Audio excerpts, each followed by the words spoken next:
Initially, I thought I'd only need one more episode for the Liminality tie-in because I didn't think I'd have much to say about episodes 2, 3, and 4, but I should know myself better by now. This part will cover episode 2, and then we'll see if we can squeeze episodes 3 and 4 into one part or not. We'll start with episode 2, in the case of Yuki Aihara. Based on what's happening in Yokohama in the episode, we can surmise that this episode takes place during the second Kubiya fight in Outbreak, as substantiated by news articles we receive in-game after finishing up that boss battle. One in particular mentions by name the incident that occurs at Future Bay 21, the shopping and entertainment center Yuki Aihara visits to kill time before meeting up with Tokuoka. The article mentions that people were engulfed in flames, and we learn from the episode that a network outage and power failure were the cause of this. Though the power was cut off, the ovens in the food court had been left on and abandoned, resulting in an outbreak of fires in the center, which would be no bueno under the best of circumstances. But throw in a network outage that caused the building's security protocol to malfunction and trap masses of people within an inferno that the malfunctioning fire alarms could not warn people about, and we can see how the author of this news article landed on disaster as the appropriate descriptor for this incident. But let's back up to the start of episode 2. The focus of episode 2 is on Yuki Aihara, known in the world as Yuki-chin to Tomonari Kasumi, aka Sieg. She is the next person of interest Tokuoka wants to meet with after he and Mai mine Tomonari's player data for potential leads. From the opening scene, we learn that Yuki is unhappy with her family life. She lives with her brother and his pregnant wife, who run the family's flower shop business. Yuki resents her brother for having given up on his dreams to be an actor, and she's also irritated by the fact that her parents only focus on the upcoming baby and not her. Actually, Yuki gives a very unflattering and selfish first impression. She's characterized as kind of a brat who isn't mature enough to appreciate her brother's sacrifice for something more precious to him than an acting career, a family. Before leaving, she actually mutters under her breath about her brother, "You loser, you should be ashamed of yourself." Yeah, not a flattering first impression in the slightest. After that, she departs for her meeting with Tokuoka. On her way, he informs her he's going to be about 2 hours late, so she decides to kill some time watching a movie at Future Bay 21. Now this is where things start to get spooky. During the film, the world flashes across the screen, and Yuki later says that she, quote, saw a field from a game flash on the theater screen, end quote. Again, the game she's referring to is the world, and I'm wondering if she saw the field where Kite and the rest of the Dot hackers are taking on Kubiya for a second time. This would make sense, as we also hear the dreaded tone again, which usually signifies the appearance of Kubiya or one of the phases. Even more interesting, all the way back in Tokyo, Mai also hears that tone while she's researching Fragment's creator, Harold Hervik. We learn from Tokuoka that in order to figure out what's happening in the world, as well as the real world, he and Mai have to do some research about the creator of the world's predecessor because Tokuoka reveals that there is something lurking within the world that was, quote, already inside the previous version, end quote.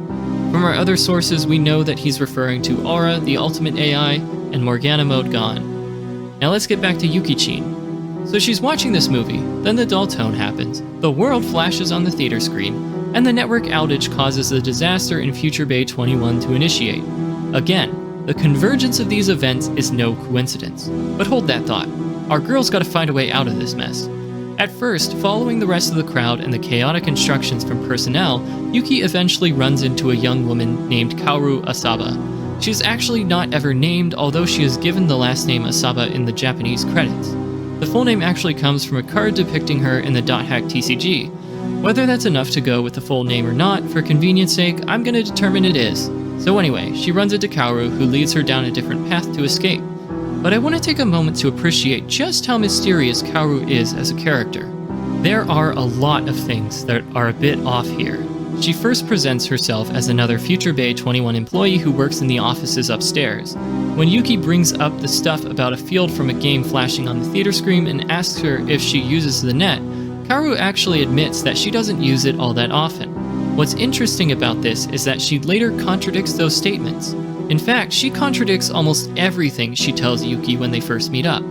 Though she'll find out at the end of the episode that she does allegedly have a connection to Kaoru, Yuki believes that she has no idea who this lady is. Kaoru acts as though that is in fact the case, though she reveals at the end of the episode that she's allegedly a friend of Yuki's brother's wife and actually recognized her from their wedding. That would explain why Kaoru takes an interest in seeing Yuki to safety. But the interesting thing is that she doesn't just reveal that up front.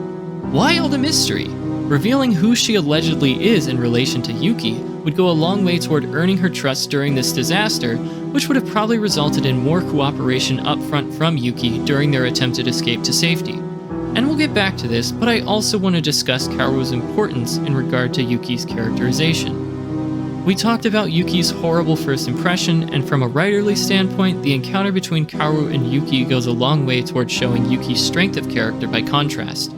Another lie Kaoru tells is that the mass of people who tried to make their escape via escalators will find their exit blocked by an acrylic barrier set off by the malfunctioning security system. There would be no way to get past this, and the inferno would surely burn everyone to a crisp. Kaoru mentions this, as far as I can tell, as a way to test the strength of Yuki's character, as we later find out this is a lie.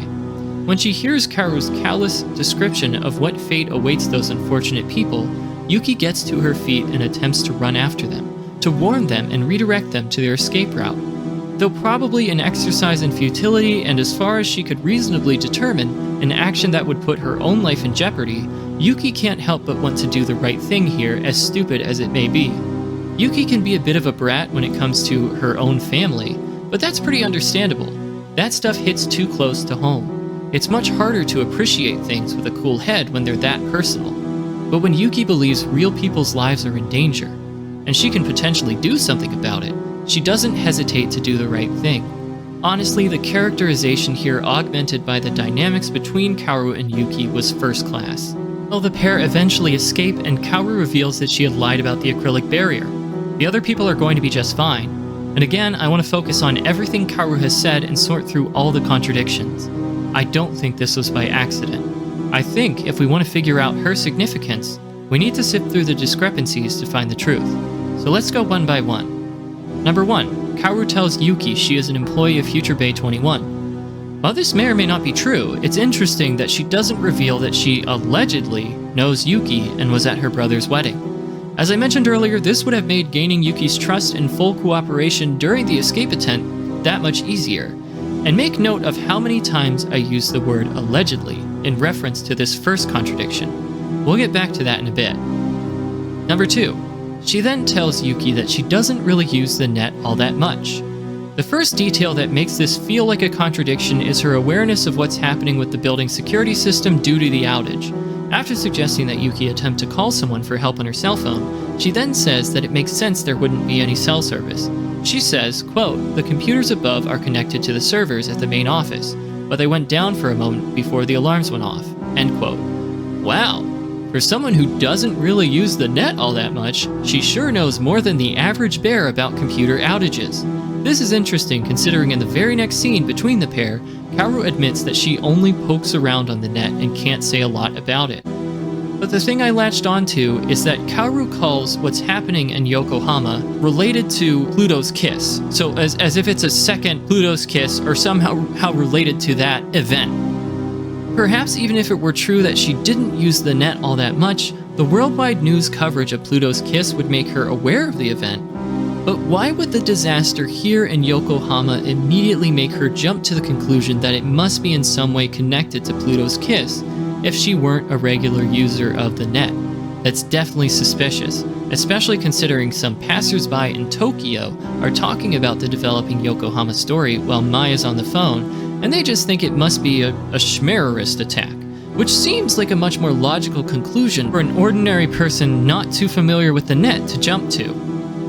Number 3, Kaoru lies about the gruesome fate that awaits the panicked masses.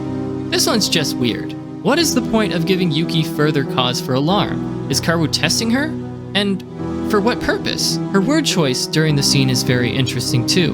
When Yuki realizes the danger the rest of the people are in, she says, quote, "If we could just tell them that there's an escape route here," end quote.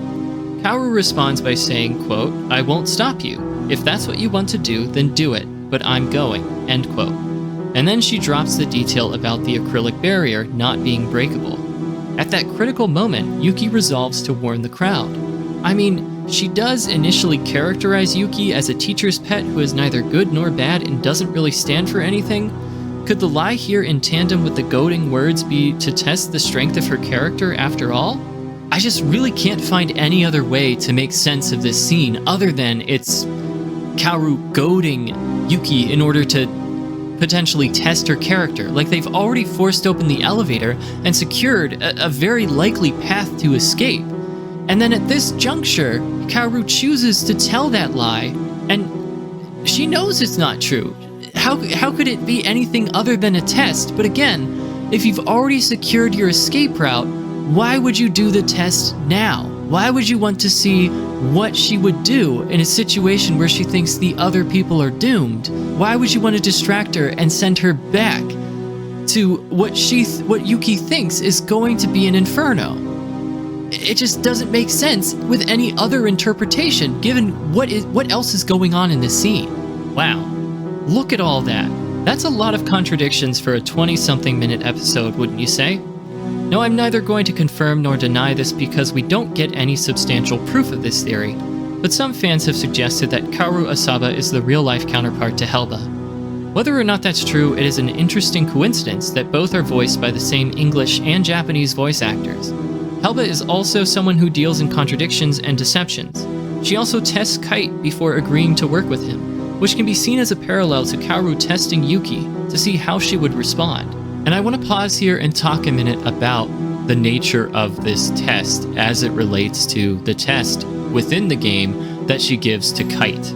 So in the game, Kite actually goes through this ordeal, a dungeon, totally by himself, fights a data bug on his own, and after successfully doing Helba's test, he confronts her and says, hey, he asks her, but basically he says, this was a test. And she says, yeah, I had to make sure that I could rely on you because so much of the success of this mission depends upon you, is essentially what she tells him. And I have to think, so this happens slightly before the Kubiya fight. It actually happens before the fight with one of the phases, and then there's the Kubiya fight. But timeline-wise, I have to think that she's testing Kite and his mettle and making sure that he's prepared for the task that he is undertaking. And I have to think that the same is true about the real world, that she's testing the mettle of Tokuoka's chosen companions and kind of the people he's bringing along on the mission with Mai Minase.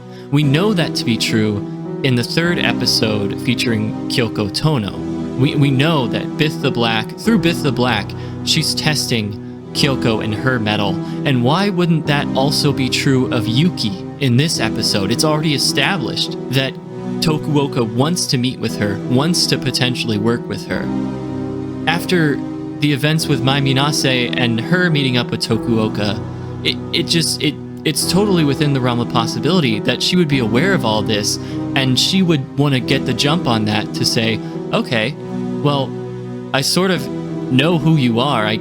She would have access to player data. She would have access to communication logs, communication history of Yuki, especially between Zieg. If Tokuoka and Mai can access that, of course she can. So she would see all that and think, get an impression of Yuki and who she is, and say, maybe she's not cut out for this. I have to test her mettle myself, just as she does with Kite within the game. Totally within the realm of possibility here. I also want to get back to my excessive use of allegedly. Kaoru has told a lot of lies during her encounter with Yuki. Though she reveals how she allegedly, there's that word again, actually knows Yuki, why should we believe her now? The point is, it becomes apparent through the course of the episode that Kaoru Asaba knows who Yuki Aihara is, down to her family name. And she knows this up front. And the reverse can't be said to be true. Yuki does not know who Kaoru is just upon looking at her. Sure, we could choose to trust her, but it's a pretty lame excuse Kaoru invents that Yuki must not have recognized her because she wasn't wearing glasses at the wedding. Maybe that's the case. And if this were the only lie she told, that of concealing, at first, how she allegedly knew Yuki, I could walk away perfectly satisfied with that explanation. But the fact that this lie would be more inconvenient than the apparent truth, knowing Yuki from the wedding, as well as the greater context of lies and misdirection, make me less willing to take Kaoru at her word now of all times. And in episode 3, we learn that Helba and Bith the Black already know who Mai, Kyoko, and Yuki are, and even send cryptic emails to their cell phones. So while we may never know one way or the other, there's certainly a lot here to encourage the conclusion that Helba and Kaoru are one and the same, and given that there's no such thing as coincidence in the world, we can't just overlook these contradictions.